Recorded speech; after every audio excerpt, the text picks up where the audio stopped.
오늘 말씀을 보면 보라라는 말로 시작을 합니다. 이제 새로운 이야기를 시작하게 된다는 것을 보라라는 이야기예요. 무엇으로부터 이 이야기가 다시 시작이 될까요? 그것은 없는 자라는 것입니다. 그래서 26절 말씀은 이렇게 이야기합니다. 형제들아, 너희를 부르심을 보라. 육체를 따라 지혜로운 자가 많지 아니하며 능한 자가 많지 아니하며 문벌 좋은 자가 많지 아니하도다. 오늘 사도 바울이 고린도 교회 성도들에게 이렇게 이야기합니다. 여러분들은 자랑할 것이 없는 사람들이지 않습니까? 이렇게 말입니다. 서로 자기가 잘났다고요. 서로 자기가 지은 파가 당이 더 뛰어나다고요. 서로 편을 가르고 싸우고 있는 그들을 향해서 여러분은 인간적으로 다 별 볼 일 없는 사람들이 아닙니까? 잘난 것이 없는 사람들이 아닙니까? 라고 하는 아주 직설적인 표현을 사도 바울이 하게 되는 것입니다. 첫 번째로 사도 바울이 그들을 향해 여러분은 무엇이 없는 사람입니다 라고 이야기하는 걸까요? 사도 바울이 고린도 교회 향해서 이렇게 이야기합니다. 여러분은 지혜로운 자가 많지 않습니다 라고 말합니다. 지혜, 여기에서 지혜는 헬라의 철학자들을 가리키는 말입니다. 사도 바울은 고린도 교회에 헬라의 철학자들처럼 교육을 많이 받은 지적인 사람들이 많지 않다, 없다라고 말을 하고 있는 거예요. 이것은 결코 그들의 학벌을 탓하는 것은 아닙니다. 오늘 말씀은 27절에 하나님께서 세상에 미련한 것들을 택하사 지혜 있는 자들을 부끄럽게 하려 하시고 라는 말씀을 합니다. 이것은 그들의 교만을요 꾸짖는 말입니다. 고린도 교회는 지혜가 없었습니다. 우리나라 초기 교인들, 여러분 기억나십니까? 많은 분들이 교회에 나와서 찬송을 부르고 성경을 읽다가 그때 글을 많이 깨우치지 않았습니까? 그래서 교인들은 똑똑하다, 교인들은 지혜롭다라는 말을 듣곤 했습니다. 요즘은요, 설교를 많이 들어서인지 교인들이 말은 잘하는 사람이다라는 평가는 받고 있는 것 같습니다. 이렇게 되었으면, 똑똑해졌으면, 설교를 많이 들었으면 지혜 있는 사람이 돼야 되지 않겠습니까? 그런데 그렇지 않잖아요. 아니라는 겁니다. 여전히 우리는 모르는 것이 많고요. 지혜를 자랑할 수 없는 사람들이라는 겁니다. 어리석은 사람은 자신에게 지혜가 없다는 것을 모르는데 지혜로운 사람은 자신에게 지혜가 없다는 것을 아는 사람이다 라는 말 들어보셨나요? 우리는 여기에서 그리스도인들이 가져야 될 신앙적인 태도를 하나 배우게 되는데요. 우리는 하나님의 지혜를 얻기 위해서 부단히 노력해야 하는 사람들이어야 된다는 말씀입니다. 그리고요, 오늘 우리에게 지혜가 없다는 것을 알고 보다 더 겸손한 사람이 되어야 된다는 말씀입니다. 사랑하는 여러분, 우리에게 세상에 있는 지혜가 있는 것이 아니라 하나님으로부터 오는 지혜가 있기를 주님의 이름으로 축복합니다. 오늘 사도 바울이 두 번째로 고린도 교회를 향해서 너희는 무엇이 없는 사람이다 라고 이야기했을까요? 26절 말씀에서 두 번째 이야기하는 것은 능함입니다. 능한 자가 없다는 거예요. 여기서 능한다라는 이야기는 강력한 힘이 있는 사람을 이야기하는 겁니다. 즉 권력이 있는 사람이에요. 고린도 교회에는 사회적으로요 지위가 높은 권세 있는 사람이 없었다는 겁니다. 그런데요, 호랑이 없는 굴에 여우가 왕노릇한다고 고린도 교회는요 자기가 더 권세 있다고 자기가 더 뛰어나다고 말하는 사람들이 생겨났습니다. 그래서 바울파, 아볼로파, 게바파로 갈라져서 자기들이 제법 힘이 있는 것처럼 그렇게 서로 다투기도 했습니다. 그래서 오늘 말씀은 하나님께서 이렇게 이야기합니다. 세상에 약한 것들을 택하사 강한 것들을 부끄럽게 하려 하시며 라고 말입니다. 그들 중에 능력이 있는 자가 많지 않다는 것은 그들의 다툼을 꾸짖는 그런 말이었습니다. 고린도 교회는 능력이 없었습니다. 교회를 다니는 사람들 중에 아무리 유력한 사람이 있다고 해도요, 교회는 여전히 세상에서 능력이 없다는 것을 알아야 됩니다. 옛말에 이런 말이 있지 않습니까? 화무 11홍, 권불 10년. 열흘 가는 꽃이 없고 10년 가는 권력이 없다고 하는데 10년은 고사하고 3년도 못 버티는 것이 바로 이 땅의 권력이 아닙니까? 그러면요, 교회 안에서도 마찬가지가 아니겠습니까? 교회 안에서도 휘두를 수 있는 힘은 없습니다. 교회 안에서 휘두를 수 있는 힘이 있다고 생각하는 사람이 있다면 참으로 어리석은 사람입니다. 사랑하는 여러분, 우리는요, 이 땅에서 이 세상의 힘을 바라보고 추구하는 사람이 아니라 특별히 교회에서 하나님의 힘을 바라고 하나님의 힘을 의지하는 사람이 되시기를 주님의 이름으로 축복합니다. 오늘 바로 세 번째로 여러분은 무엇이 없습니다라고 말하고 있을까요?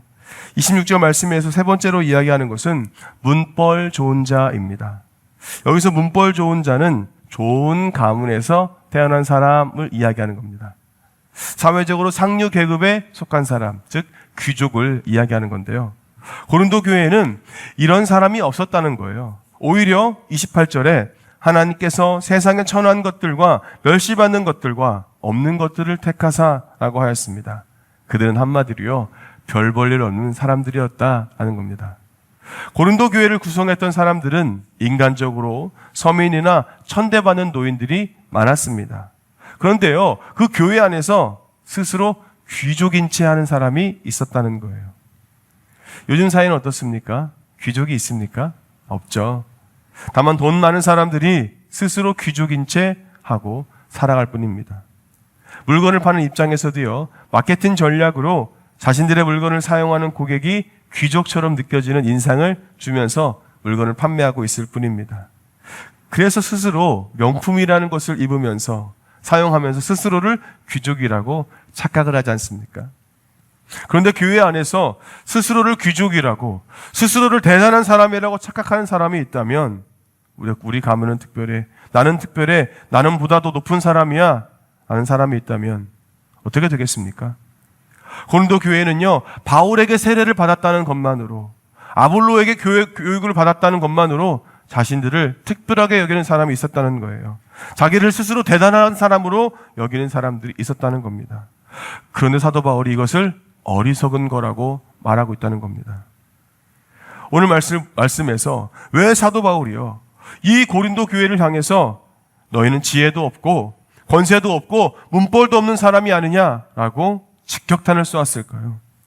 이것은 본래 그들이 어떤 사람인지를 먼저 확인시키는 일이었기 때문입니다. 그리고 또 하나 분명한 이유가 있었습니다. 29절 말씀입니다. 이는 아무 육체도 하나님 앞에서 자랑하지 못하게 하려 하심이라. 아멘. 사도 바울이 고린도 교회 성도들에게 이렇게 직설법을 사용한 이유는 누구라도요, 교회에서 누구라도 하나님 앞에서는 절대로 자랑하지 못하게 하려는 것, 그것이었다라는 겁니다. 사랑하는 여러분, 우리는요, 하나님 앞에서 자랑할 것이 없다는 것을 인정해야 될 줄로 믿습니다.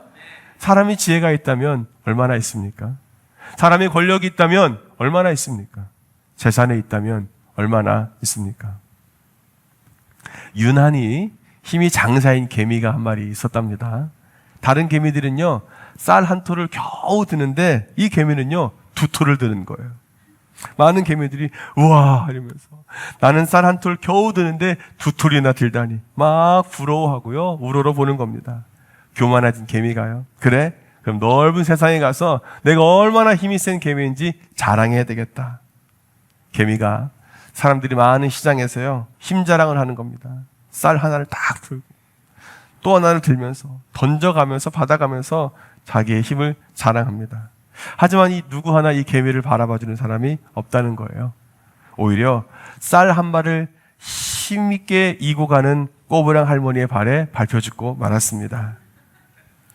지식이 많은 사람은요, 그 지식을 자랑하려고 합니다. 권력이 있는 사람은 그 권력을 자랑하려고 해요. 돈 많은 사람은 그 돈을 자랑하려고 합니다. 그런데 하나님 앞에서 인간은 그저 쌀 2톨을 든다고 힘 자랑을 하는 개미에 불과하지 않습니까? 하나님 앞에서는 자랑할 것이 없다는 거예요. 특별히 우리는요, 우리 교회 안에서 자랑할 것이 없는 사람들이 아닙니까?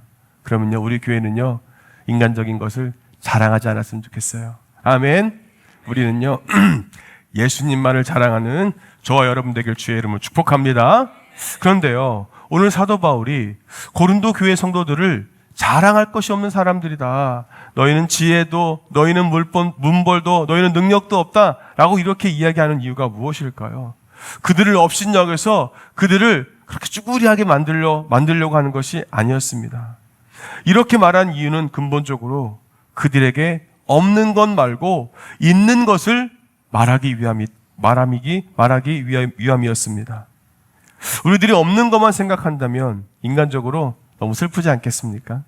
버림받고 따돌림 당하는 것, 그 느낌이 아닐까요? 그런데 이제 우리 자신에게 있는 것이 무엇인지를 생각해야 됩니다. 30절 말씀입니다. 너희는 하나님으로부터 나서 그리스도 예수 안에 있고 예수는 하나님으로부터 나와서 우리에게 지혜와 의로움과 거룩함과 구원함이 되셨으니. 아멘. 먼저 사도 바울이 고린도 교회 성도들에게 이 성도들이 하나님의 자녀로서 그리스도 예수 안에 있는 것, 그것이 있다고 말하고 있습니다. 우리가 하나님의 자녀라는 것을 통해서 나 자신에게는 자랑할 것이 하나도 없어도 하나님의 자녀이기에 예수님 안에 있기에 자랑할 것이 이제 있다는 겁니다. 그렇다면 여러분, 내가 하나님의 자녀로 예수님 안에서 가지는 자랑거리가 무엇이겠습니까? 먼저 오늘 말씀은요, 예수님이 어떤 분인지를 이야기하는데요. 첫 번째, 예수님을 하나님으로부터 나와서 우리에게 있는 지혜라고 우리에게 말씀해 주세요. 따라하겠습니다. 하나님으로부터 나와서 우리에게 있는 지혜. 네, 예수님은요, 하나님으로부터 오신 지혜 그 자체입니다. 그래서 예수님 안에 있으면 지혜가 있고요, 예수님 안에 없으면 지혜가 없는 거예요. 예수님 안에 있는 모든 사람은 바로 지혜가 있는 사람입니다. 사랑하는 여러분, 오늘 저와 여러분은요, 예수님 안에서 지혜가 있는 사람인 줄로 믿습니다. 우리에게는 지혜가 있어요. 앞에서는 지혜가 없다고 했는데 여기에서는 지혜가 있다고 말해요. 앞에서는요, 세상적으로 지혜가 없다는 말을 했습니다. 세상에서 지적으로 그다지 탁월한 사람이 아니어도 된다는 거예요. 헬라 철학의 궤벌을 꿰거나요, 헬라 철학자들의 논리를 헤아리는 능력이 부족했지만, 그러나 다시 여러분에게 지혜가 있습니다 라고 말하는 것은 하나님의 지혜이신 예수님을 내 마음에 모셨기 때문에 예수님 안에서요, 예수님 안에서 지혜가 있다는 말을 하고 있다는 거예요. 사랑하는 여러분, 지난번 말씀을 기억하시는지요? 예수님의 십자가는 하나님의 능력이고 하나님의 지혜다라고 말씀을 드렸습니다. 죄로 인해 죽을 수밖에 없고 지옥에 갈 수밖에 없는 것이 하나님의 정의가 아닙니까? 그런데 그러한 나를 사랑해 주셔서요, 예수님이 나 대신 십자가에서 죽으셨다는 것, 이것이 하나님이 나에게 주시는 은혜가 아닙니까? 그래서 십자가는 하나님의 정의와 하나님의 사랑이 만나는 하나님의 지혜다라는 겁니다. 그래서 우리는요, 예수 그리스도를 믿는 우리는 하나님의 지혜가 있는 사람들 아닙니까? 하나님께로부터 우리에게 오신 예수님 안에서요, 우리는 하나님께로 나아갈 수 있는 그런 사람이 되었습니다. 이 지혜가, 그 길을 아는 지혜가 오늘 저와 여러분에게 있다는 것을 여러분 꼭 기억하시기를 주의 이름으로 축복합니다. 우리가 살아가는 이 세상은요, 다양한 지혜와 지식의 만남이 필요합니다. 내가 모르는 지혜를 다른 사람이 가질 수 있습니다. 그래서 우리는 서로의 지혜와 지식을 존중하면서 이 세상을 살아갑니다. 그런데요, 세상적인 지혜와 영혼의 구원과는 전혀 차원이 다르지 않습니까? 하나님께로부터 오시는 지혜이신 예수님만이 우리를 하나님께로 인도하는 분명한 지혜라는 것을 여러분 꼭 기억하시기를 주의 이름으로 축복합니다. 여러분이 예수님을 믿는다면요, 하나님으로부터 오신 예수님을 나의 구주로 믿는다면 여러분은 이미 하나님께로 가는 길, 그 지혜이신 예수님을 여러분 마음에 모시고 하늘의 지혜를 가진 사람이라는 것을 여러분 기억하고 이 땅에서도 예수의 지혜로 승리하시기를 주의 이름으로 축복합니다. 자, 그렇다면 이어지는 말씀에서 하나님의 지혜이신 예수님을 통해 우리가 얻게 되는 것이 있다는 거예요. 예수님을 믿는 사람은 이제 무엇이 있는 사람입니까? 앞에서는 무엇이 없다고 말했는데 하나님의 지혜이신 예수님을 통해 우리가 얻게 되는 것을 말하고 있어요. 30절입니다. 우리에게 지혜와 의로움과 거룩함과 구원함이 되셨으니. 하나님으로부터 나와서 우리에게 지혜가 되시는 예수님, 그 예수님으로 말미암아 우리는 있는 것이 있다는 거예요. 그 첫째가 의로움입니다. 여기서 의로움은 법적인 용어인데요. 인간은 스스로 의로운 존재가 아닌데 예수님께서 대신 지신 십자가 때문에 더 이상 죄인이 아니라는 겁니다. 의로운 존재로 간주받게 되었다는 거예요. 인간에게는 하나님께 나아갈 수 있는 의로움이 없습니다. 그런데 예수님이 나 대신 값을 지불해 주셨기 때문에 십자가의 은혜로 하나님께 나아갈 수가 있게 되었다는 거예요. 그래서 십자가는 복음의 핵심입니다. 그래서 십자가는 하나님의 지혜입니다. 사랑하는 여러분, 예수님의 십자가를 통해서 이제 우리는 의로움이 있는 사람인 줄로 믿습니다. 그러면 성경이 말하고 있는 의로움이란 무엇일까요? 어떤 사람이 죄를 지었습니다. 그 사람은 죄인이에요. 그래서 죄에 대해서 분명히 값을 치러야 됩니다. 지은 죄에 대해서 재판에 의해서 벌을 꼭 받아야 됩니다. 그런데요, 그가 벌을 받았습니다. 벌을 다 받았어요. 그는 더 이상 죄인이 아니게 되었습니다. 죄의 값을 치른 사람은 다시 죄를 짓지 않는 한 죄인이 아니에요. 그 죄 때문에 다시 벌을 받지 않습니다. 비록 전과는 남겠지만 벌을 받음으로 죄는요, 끝이 납니다. 벌금형을 받은 사람은 벌금을 내는 것으로 끝납니다. 징역형을 받은 사람은 징역형을 받음으로 끝이 나게 돼 있어요. 그런데 하나님을 떠났던 죄인이 하나님께로 돌아오면 더 이상 죄인이 아니라는 거예요. 하나님께서 더 이상 죄인이 아니다고 선언하시면 죄인이 아니라는 거예요. 우리의 의로움은 우리가 잘해서 인정받는 의로움이 아닙니다. 하나님께서 예수님의 십자가의 은혜로 의롭다고 선언해 주셨기 때문에 우리는 의로운 사람이 되었다는 거예요. 이것이 바로 오늘 예수 그리스도의 십자가로 말미암아 주시는 하나님의 은혜인 줄로 믿습니다. 이미 여러분은요, 예수님 안에서 예수님의 십자가를 통해서 의롭게 된 사람인 줄로 믿습니다. 여러분은요, 의로움이 있는 사람들입니다. 하나님의 지혜이신 예수님 안에서 이제 우리에게 또 무엇이 있을까요? 30절입니다. 우리에게 지혜와 의로움과 거룩함과 구원함이 되셨으니. 두 번째로 우리에게 있는 것은 거룩함입니다. 우리는 하나님의 지혜이신 예수님 덕분에요, 하나님으로부터 의롭다는 인정을 받았을 뿐만이 아니라 하나님의 거룩한 백성이 되었습니다. 거룩함, 이것은 거룩하게 분리가 되었다라는 뜻입니다. 인간은 죄로 말미암아 더러워지지 않았습니까? 그런데 예수님께서 십자가에 달려 죽으심으로 값을 다 치러주셨어요. 그런데 예수님께서 그 값을 치러주심으로 우리가 의롭게 되었을 뿐만이 아니라 깨끗하게, 거룩하게 되었다는 말씀이에요. 하나님과 바른 관계를 회복했을 뿐만 아니라 하나님의 거룩한 백성으로 살아갈 수가 있게 되었다는 말씀입니다. 사랑하는 여러분, 우리는 예수님 안에서 의로움뿐만 아니라 거룩함이 있는 사람들인 줄로 믿습니다. 우리는요, 이미 거룩한 사람이 되었습니다. 우리는 거룩한 성도입니다. 그래서 거룩한 삶을 살아가야 됩니다. 오늘 사도 바울이 그 허물 많은 고린도 교회 성도들을 형제라고, 성도라고 부르기를 주저하지 않습니다. 우리도 마찬가지예요.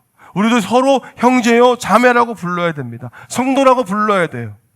왜냐하면 우리가 거룩한 사람이 된 것은 예수님께서 이루신 일이기 때문이에요. 우리가 거룩한 사람으로 살아가야 하는 것은 이루어 가야 할 우리의 모습입니다. 우리는요, 이미 거룩할 뿐만이 아니라 성령의 도우심으로 계속해서 거룩해져야 할 사람들인 줄로 믿습니다. 우리는 이미 거룩한 사람이 됐을 뿐만 아니라 거룩한 삶을 살아가야 되는 사람이라는 것, 여러분 꼭 기억하시기를 주의 이름으로 축복합니다.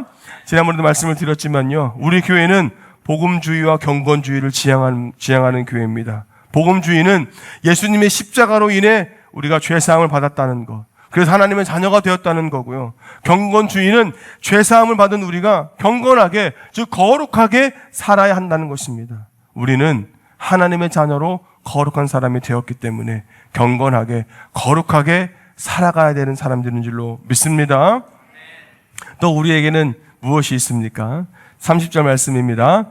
우리에게 지혜와 의로움과 거룩함과 구원함이 되셨으니. 오늘 말씀에서 세 번째로 우리에게 있는 것은 구원함입니다.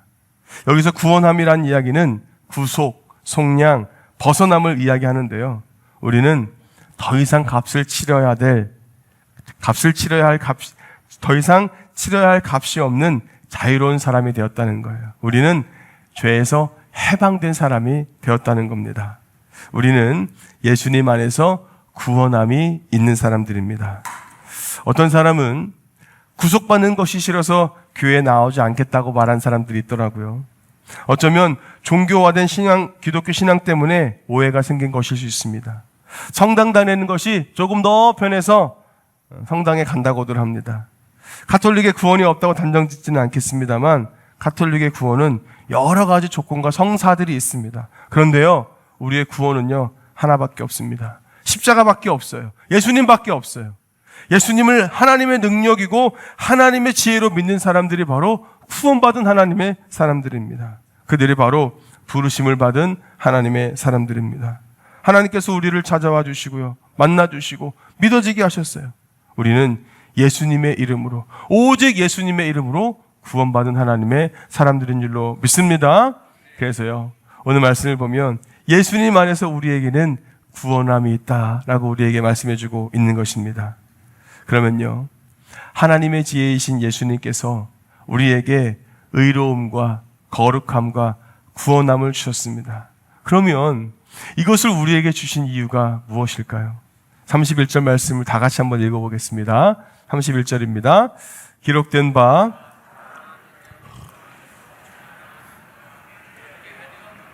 아멘. 예수님께서요, 우리에게 의로움과 거룩함과 구원함을 주신 것은 바로 예레미야 9장 23절 이하에 누구든지 자랑하려거든 주님을 자랑하라 라고 말씀하시기 위해서입니다. 아멘. 주님을 자랑하게 하시려고요. 내 자신을 드러내고 나의 가진 것으로 자랑하려는 게 아니라요, 오늘 나를, 죄로 인해 죽을 수밖에 없는 나를 하나님의 자녀로 만들어주시고 의롭다고 말씀해 주시며 나를 하나님의 자녀로 붙잡아 주시고 거룩하게 살게 하시며 마침내 구원함을 주신 예수 그리스도의 십자가를 자랑하게 하시려고 나에게 하나님이 이러한 은혜를 주셨다라는 겁니다.